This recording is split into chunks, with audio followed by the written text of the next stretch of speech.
seriously. And I also understand that with any criminal accused who is pending trial, they are presumed to be innocent. So I understand that, Mr. Steele, and we may disagree sometimes or disagree, and I'll make rulings, which you certainly, as I always tell people, you can have my homework graded. That's the beautiful thing about it. And I won't feel offended at all. I know there has to be, under the way that Mr. Williams has access to resources,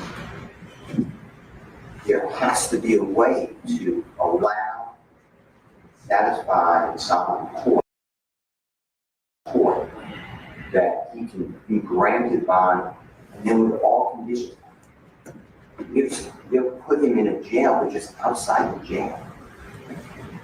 And he doesn't have to have any type of communication with anyone else. We don't need that. He is in such a bad position now.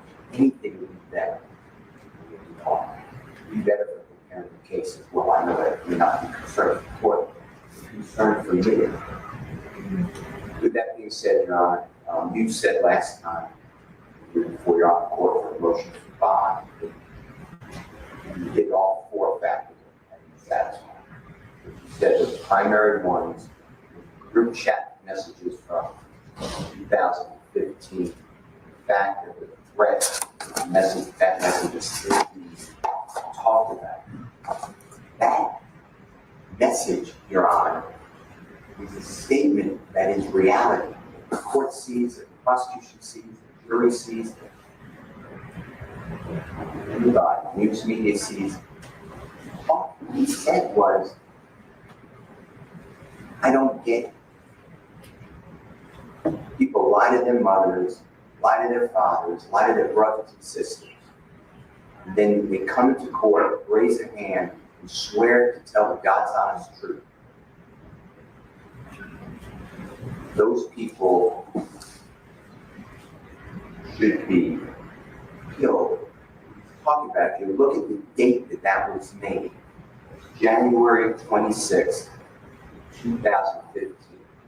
It was a well-known case right then that an innocent man spent 30 years in prison based upon the lie of a well-known town liar. And 30 years later, it was proven innocent. The district attorney's office dismissed the case. And that should not be a reason to deny Mr. Williams a bond. And in the background, when you blow up that recording, you hear people saying, I'll swear to tell the truth, and then I'll lie on God. They're talking about witnesses lying today. That happens. That's not a reason to deny bond. Your Honor, we will stand in court any type of condition. He will not leave that house, but he should be respectful. Mr. Williams meets those four parts. Respectful. I ask you to grant a bond that he cannot leave, he will be surrounded, and he will be embraced, and the only people that can visit him are people approved by the court, and the district attorney will know about it, and the defense team. And that will be it. And that was hardship on his family, his friends, but so be it. You can't see anybody now. I want to thank you. You're welcome, Mr. Steele. Yes, you may, sir. Yeah. A new point was made up in targeted by police.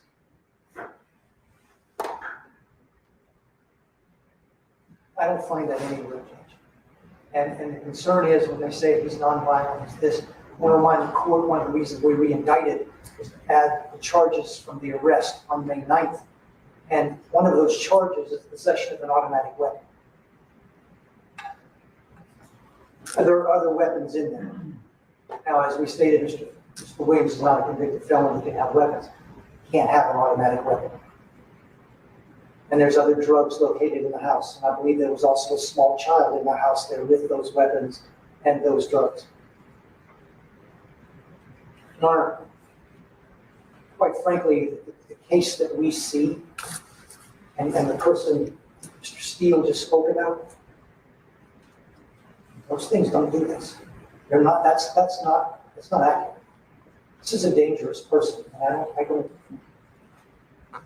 Mr. Steele's got a job to do, as the court said, and I respect both Mr. Adams and Mr. Steele for doing the job. But that's not real. The real world is where we live in here in Atlanta. And YSL is a dangerous gang, and this is the man who leads that gang, and he's dangerous. And I asked the court to reaffirm your findings from June 2nd and deny bond.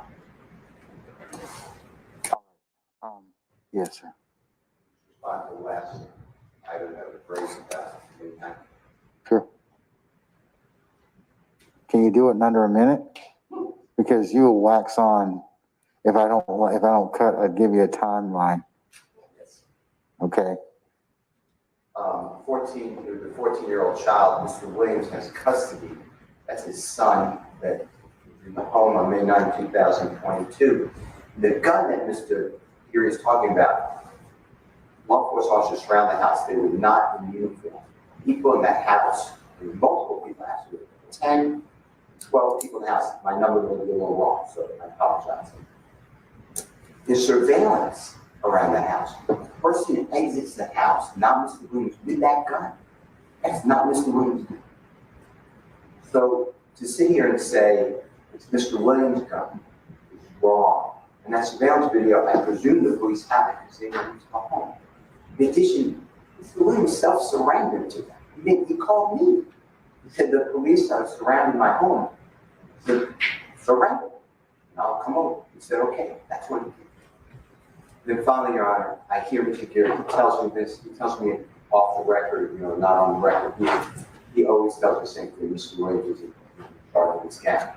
Mr. Williams is a role model to most. He is a non-gangster, but he grew up in an area that he understands that lifestyle. But he is an artist, business person, father, and son.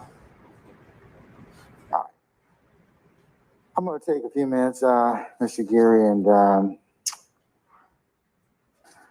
Mr. Steele, Mr. Adams, Mr. Smith, and Mr. Rosenwald. So just give me a few minutes. I'll come back out in a minute, okay?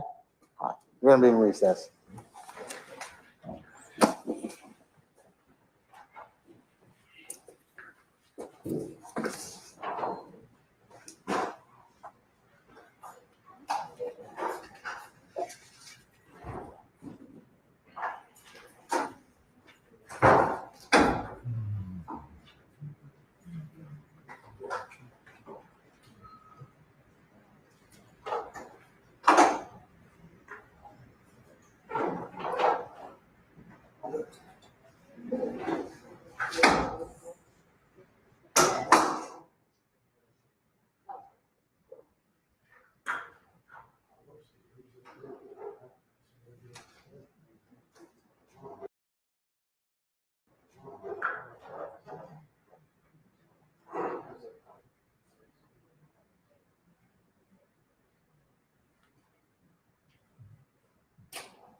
I was like, should we get any in this one?